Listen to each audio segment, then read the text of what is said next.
सियासत में इस वक्त सबसे बड़ा मुद्दा यही है कि बटोगे तो कटोगे नारे से किनारा करने वाले डिप्टी सीएम केशव प्रसाद मौर्य क्या योगी आदित्यनाथ को अपना नेता मानेंगे।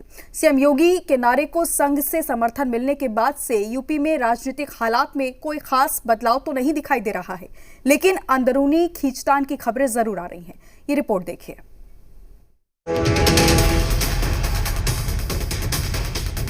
कटेंगे तो कटेंगे, एक रहेंगे तो नेक रहेंगे, एक रहेंगे तो सेफ रहेंगे, इसमें कोई विवाद मत करिए। एक है तो सेफ है।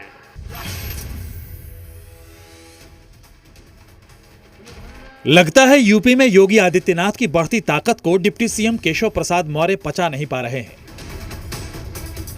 तभी तो योगी के नारे बटेंगे तो कटेंगे से बार बार पीछा छुड़ा रहे हैं। इसमें कोई विवाद मत करिए। हो सकता है केशव प्रसाद मौर्य को योगी का नारा पसंद ना हो, इसकी कई वजह है, लेकिन केशव प्रसाद मौर्य को सच्चाई समझने से परहेज नहीं करना चाहिए। यूपी की 9 विधानसभा सीटों पर हुए उपचुनाव में बीजेपी को 7 सीटों पर मिली जीत न सिर्फ पार्टी कार्यकर्ताओं को हताशा से उबारने में मददगार साबित हुई, बल्कि ये जीत 2027 में होने वाले विधानसभा चुनाव के लिए बीजेपी का बड़ा सहारा भी बनेगी। लेकिन लगता है केशव प्रसाद मौर्य योगी के नारे को कम और पीएम मोदी के नारे को ज्यादा तरजीह देना चाहते हैं। तो अब ये कहा जाए कि ये जो जिस तरह से बटोगे तो कटोगे, इस तरह के नारों ने असर या एक रहेंगे सेफ रहेंगे, इसमें कोई विवाद मत करिए। एक कल अंतिम संदेश विजय उत्सव के अवसर पर देश के माननीय प्रधानमंत्री श्री नरेंद्र मोदी जी ने दे दिया है कि एक ही महामंत्र है हम सबका, एक रहेंगे तो सेफ रहेंगे। उपचुनाव के दौरान कहा जा रहा था कि लोकसभा से उलट बीजेपी इस बार उतना कॉन्फिडेंट नहीं थी, इसलिए सीएम योगी ने सोशल इंजीनियरिंग के हिसाब से उम्मीदवारों को टिकट दिए, एक एक सीट के मुताबिक रणनीति बनाई। मैंने कहा था ना कि बटोगे तो कटोगे।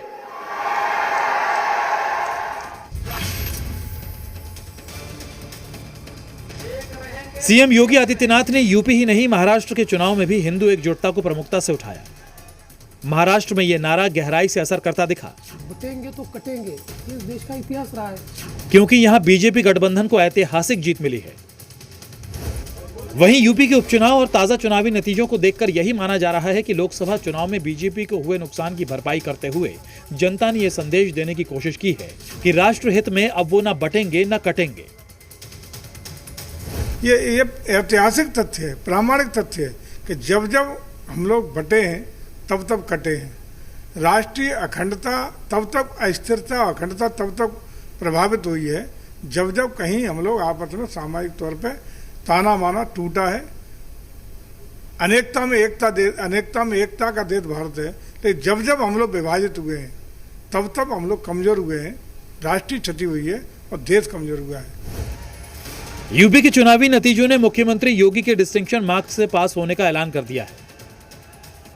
सिर्फ यूपी ही नहीं, हरियाणा और जम्मू कश्मीर के बाद महाराष्ट्र तक के नतीजों ने बता दिया कि योगी का बटेंगे तो कटेंगे का नारा कामयाब रहा है।